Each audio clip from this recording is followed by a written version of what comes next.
আমি মনে করি যে এটা উন্মুক্ত অনুষ্ঠান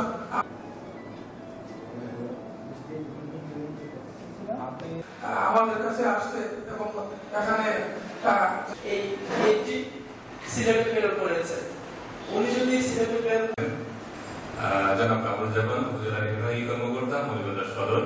কোনো মেয়ের সঙ্গে গিয়ে কোনো পরিবারে বাচ্চা কাচ্চা বেশি দেখতে চলে যায়নি। গাছ লাগানোর বিষয়টাতে আমার পার্সোনালি ইন্টারেস্টেড আমি বিপুল চক্রবর্তী তার এই স্বীকৃতি জাতীয়ভাবে যেটা পেয়েছে সেটা আমরা সেই অসম্ভবকে বিপুল চক্রবর্তী সম্ভব করেছে।